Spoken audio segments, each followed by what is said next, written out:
This naturally brings us to baseball. Any baseball fans in the audience? This is like one of the constants of comedy in the United States. Even if there are 2,000 people in the theater and there's nobody who's a baseball fan, the guy does a baseball story anyway.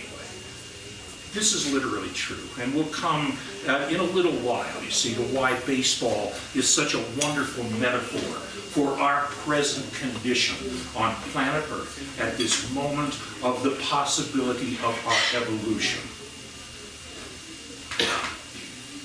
When I was 10 years old, my family lived in Brooklyn, New York, and I got to see the great Brooklyn Dodger teams of the 1950s. And one day, our Cub Scout troop took us to a baseball game at Ebbets Field with the Dodgers and the great New York Giants team with Willie Mays. And if you have ever seen baseball or you know anything about it, there are 9 innings in the game, and in the middle of the 7th inning, it's called the 7th inning stretch. And the organist plays some stuff on the organ, and you buy more hot dogs and peanuts and beer and all of that, and you go to take a leak in the bathroom. That's the main thing. And so the scoutmaster asks all the boys, do you want to go down to the bathroom now? Do you need to go to the bathroom? And all the other boys did, but I did not. And it was not like I was resisting because I wanted to be different. I just didn't feel like doing it. And so the bottom of the 7th inning begins. The Giants are up, and Willie Mays hits a 3-run homer to put the Giants up 5-2. And then the top of the 8th comes, and the bottom of the 8th, and I'm really beginning to feel the need to go down to the bathroom, but I don't want to, because the top of the Dodgers order is coming up, and I'm watching, and I don't want to go, and Pee Wee Reese is on first base, and then Jackie Robinson follows him. There are men on the first 2 bases, and George Shuba follows him. The Dodgers have the bases loaded, and I can't stand it anymore. I run down to the bathroom. I do it, and I'm coming out of the bathroom, and the stadium begins to shake. It is shaking, and there is so thunderous noise, I fall over. I can't even stay on my feet, and I'm using the wall, to sort of support myself and find out what the hell is going on. And I look out the entranceway, and I see the scoreboard, and it says Dodgers 6, Giants 5. Carl Furillo has just hit a grand slam home run. I miss it. One of the 2 that I've done this with in my life. For many years, I thought I was unlucky because I went through experiences like that. The reason why baseball is an excellent metaphor for our condition as human beings is that the degree of difficulty is very high. You have one guy at the plate trying to hit the ball, and there are 9 other guys in the field all trying to get him out. And I imagine the scenario I see for our condition is that we are in something that resembles Yankee Stadium.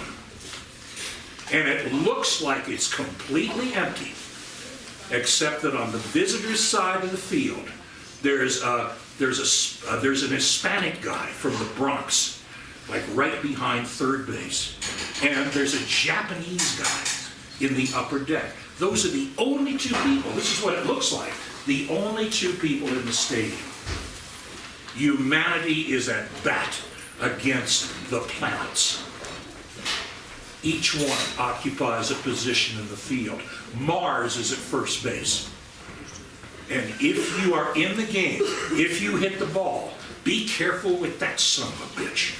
Because he doesn't just want to tag you out. He wants to shove the ball up your ass and make you walk like Charlie Chaplin for the rest of your life.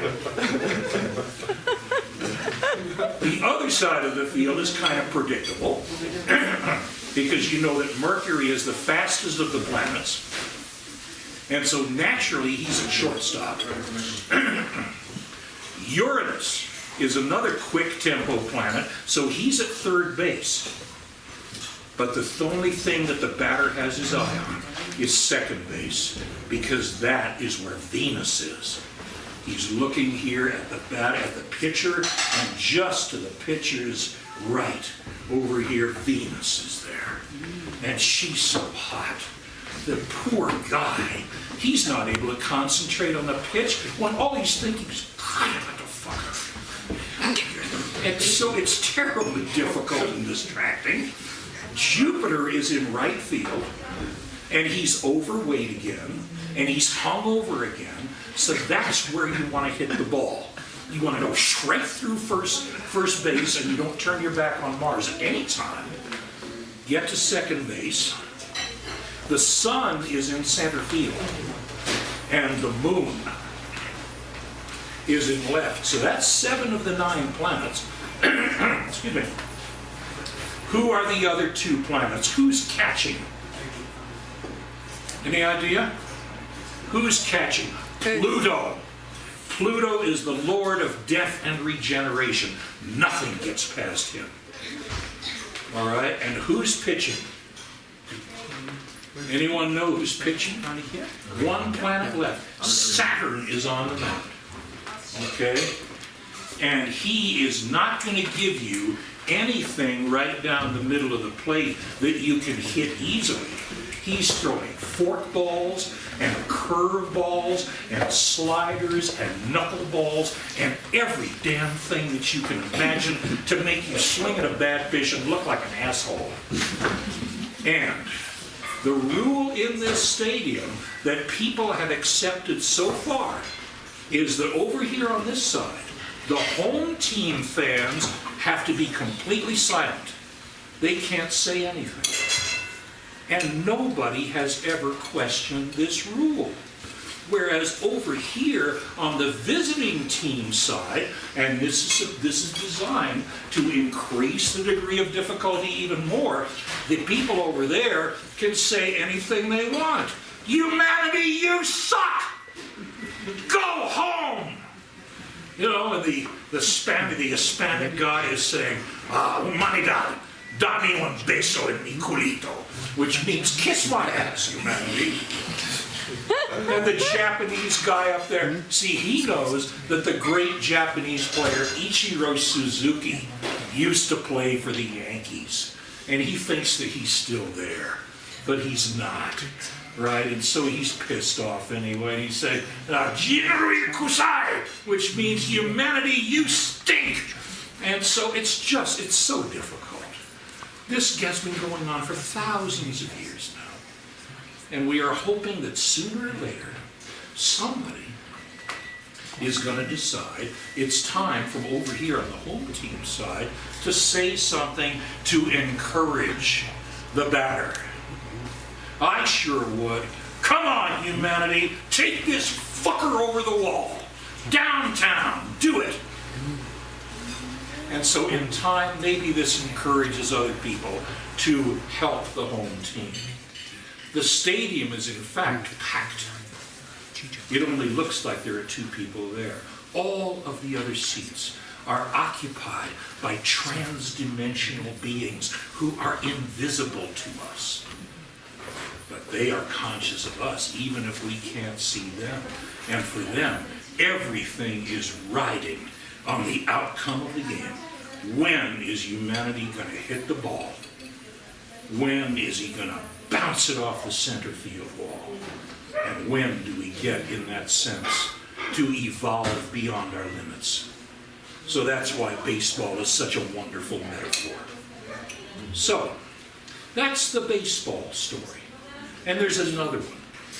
You know, baseball players are just notoriously, viciously competitive. You know, everyone knows it, right? I was once in another game. This was in St. Louis Stadium. I was there for the wedding of one of my good friends. And the women decided to get the men out of the way by sending us all to a baseball game. And that was at a time that Hank Aaron was chasing Babe Ruth's home run record. So of course, all we wanted to see was Hank Aaron hit one. And at the end of 9 innings, nothing has happened. We have to go. We'll be late for the wedding. And so we're listening to it on the car radio. Guess who hits it out in the 11th inning? Of course. But, you know, the highlight of the game for me, this time, my timing for going to the bathroom was intelligent.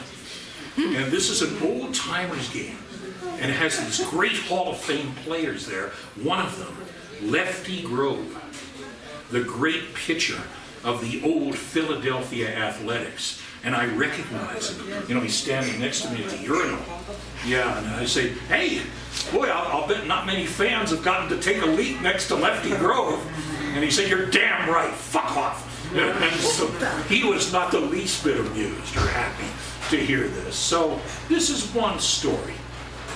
Anyone like to come up and tell a story, tell a joke, do anything? Yep. Yeah, you see, here it is. This is how it is. Baby will upstage you every time. It doesn't matter if you're Madonna. You don't want to get on stage with a baby. Yeah, she's, you know. Yeah. I mean, babies are wonderful. The only person who wants to be on stage with the baby is the baby's mother. You know, otherwise, nobody wants to be on stage with a baby. But it's cool. Hi, Sky. This is Sky, everyone. Hey, Sky. Okay. So we'll just keep going here, right? We may, you never know what we're going to get this evening. We may have ethnic jokes. We may have religious jokes. We may have jokes that are adult material. We may even have what the great comedian Bill Hicks called a purple vein dick joke. It's possible.